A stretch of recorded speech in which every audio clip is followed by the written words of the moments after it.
Effort చేస్తే తప్ప మీకు విజయం సాధ్యం కాదు. ప్రెషర్ అప్లై చేయాలి.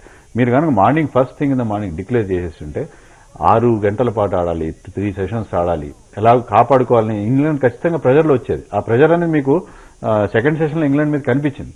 కానీ ఎప్పుడైతే 1 అవర్ ఆడి 13 ఓవర్ల పాటు ఆడి 29 పరుగులు చేస్తే ఏ విధంగా అప్పుడు మీకు నిజంగా ధోని లాంటి బ్యాట్స్మెన్, విరాట్ కోహ్లీ లాంటి బ్యాట్స్మెన్ క్రీజ్ లో ఉంటే పర్వాలేదు, కొన్ని రన్స్ యాడ్ చేస్తారు, ఆ రన్స్ మనకు ఉపయోగపడతాయి. కానీ ఎప్పుడైతే టైలెండర్స్ ఉన్నారో ఇక్కడ స్ట్రోక్ మేకింగ్ అంత కష్టంగా ఉందో అలాంటప్పుడు మీరు ఇన్నింగ్స్ ప్రొలాంగ్ చేయడంలో ఏ విధమైన అర్థం అంటే ఏంటంటే ఒక డిఫెన్సివ్ టాక్టిక్స్, టెస్ట్ మ్యాచ్ ఓడిపోకూడదు, ధోని క్యాప్టెన్సీ కాపాడుకోవాలి, ఏదో మొత్తం మీద 3-1 అయితే ఇంకా కష్టం అవుతుంది, 2-1 అయితే కొంచెం ఫేస్ సేవింగ్ అవుతుంది. సో సేఫ్టీ ఫస్ట్ టాక్టిక్స్ వెళ్లారు కానీ సిరీస్ ని బౌలర్ కూడా కొంచెం కష్టపడ్డట్టు కనపడ్డారు, వికెట్లు తీసేందుకు శ్రమ పడ్డారు. ధోని కూడా మార్చి బౌలర్ ను ప్రయోగించాడు. ఇషాంత్ శర్మని, చావ్లా, అలాగే ఓజా, రవీంద్ర జడేజా, అశ్విన్, సో అలా మార్చి ప్రయోగించాడు. బౌలర్లు కూడా చాలా కష్టపడినట్టుగా ఈ రోజు మనకు కనపడింది, కానీ ఫలితం దక్కలేదు. బౌలర్ కష్టపడ్డారు, బౌలర్ల ప్రయత్న లోపం ఉందని నేను అన్నాను. ఎందుకంటే ఈ పిచ్ లో ఎలాంటి జీవం లేదు, లైఫ్లెస్ పిచ్ అది. దాంట్లో మీకు మొదటి రోజు అన్ఈవెన్ బౌన్స్ కూడా మీకు పోను అది కనబడలేదు. మీరు మొదటి రోజు ఫస్ట్ ఓవర్లోనే, 5th ఓవర్లోనే ఇషాంత్ శర్మ వేసిన ఓవర్లో కొన్ని బాల్స్ రైజ్ అయ్యి, కొన్ని బాల్ లో అయ్యాయి. కానీ ఇప్పుడు అట్లా మనకి కనబడలేదు. ఈ రోజు ఆట మనం చూస్తే ఏంటంటే ఫ్లాట్ పిచ్ అది. దాని మీద మనం అలిస్టర్ కుక్ కూడా ఈ మ్యాచ్ గెలిచే ఉద్దేశంలో ఏం లేడు. అతను ఆడిన తీరు చూస్తే 100కు పైగా బాల్స్ ఆడి అతను ఈ scored few runs. So test save చేసుకుందాం, డ్రా చేసుకుందాం అనే ఉద్దేశంతో ఉన్నారు. That suits them. కానీ ఇండియా గట్టి ప్రయత్నం చేసి ఉండాలి అని నేను అంటున్నాను. ఆ ప్రయత్నం కనబడి ఇప్పుడు ఏంటంటే మీకు 3 వికెట్లు మాత్రమే పోయినాయి. రేపు ఫస్ట్ సెషన్ లో మీరు ఒక బ్రహ్మాండమైన అంటే చెప్పలేం, టెస్ట్ క్రికెట్ ఇది ఫన్నీ గేమ్. దాంట్లో ఏంటంటే ఫస్ట్ సెషన్ లో 7 వికెట్లు కనుక మీరు తీయగలిగితే తర్వాత అప్పటికి 7 వికెట్లు తీసినప్పటికీ వాళ్ళకి కనీసం 40-50 రన్స్ చేస్తారు. So 200 runs in 2 sessions. మీరు ఈ టెస్ట్ మ్యాచ్ లో చూస్తే ఏంటంటే మొత్తం రోజంతా కలిపితే మీకు 200 రన్స్ వస్తున్నాయి. ఆ నేపథ్యంలో 200 రన్స్ ఇన్ 2 సెషన్స్ చేయగలుగుతారా? పోనీ ఒక మంచి సెహ్వాగ్ ఒక బ్రహ్మాండమైన ఇన్నింగ్స్ ఆడు. సెహ్వాగ్ ఎప్పుడు సెకండ్ ఇన్నింగ్స్ లో రాణించాడు. సచిన్ టెండూల్కర్ కూడా అంతే. సచిన్ టెండూల్కర్ ఇప్పుడు ఫస్ట్ లో కూడా రాణించట్లేదు, అది వేరే విషయం. సో ఇలాంటి నేపథ్యంలో draw looks to be the likeliest result. కానీ మనం చెప్పలేం, అటు 3 రిజల్ట్స్ కూడా పాసిబిలిటీ ఇప్పటికే ఉంది.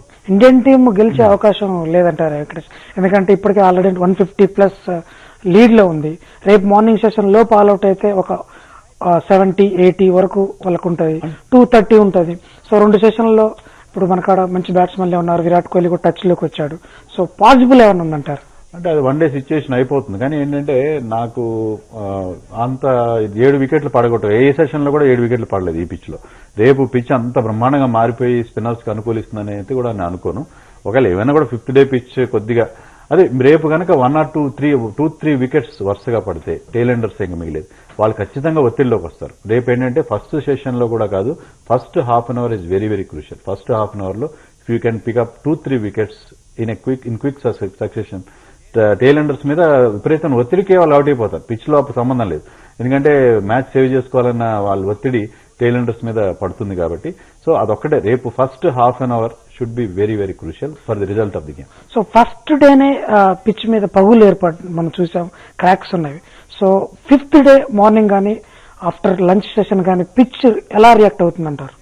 పిచ్ ఫస్ట్ డే నుంచి క్రాక్స్ ఉన్నాయి, వైడెన్ అవుతాయని చెప్పి మనకి పిచ్ రిపోర్ట్స్ రోజు చూస్తున్నాం, కానీ వైడెన్ కాలేదు. అది ఇంకా పోను బాగా పిచ్ బాగా ఆడుతున్నట్టుగా మనకి ఈ రోజు run scoring is very difficult on this pitch, but survival is easy. So అందరూ ఇప్పుడు మనం అలిస్టర్ కుక్ ఆడిన పద్ధతి కానీ వాళ్ళందరూ ఏంటంటే టైం స్పెండ్ చేయగలిగారు, రన్స్ చేయలేదు పెద్దగా. అలాంటి పరిస్థితులు ఏంటంటే మన బౌలర్స్ ఎక్స్ట్రాడినరీ డెలివరీ అయినప్పుడు అశ్విన్ బౌల్ అది డెసిషన్ కొంచెం కాంట్రవర్షియల్ కానీ ఈ bowl very good delivery to get him out. So అలాగే మనం రవీంద్ర జడేజా చూసాం, ట్రాట్ ని మొదటి ఇన్నింగ్స్ లో ఎలా అవుట్ చేశాడు, పీటర్సన్ కూడా అతను బౌల్తా కొట్టించాడు. ఏంటంటే స్ట్రైటర్ వన్, అతను పెద్దగా టర్న్ చేయడు, they are playing for the turn.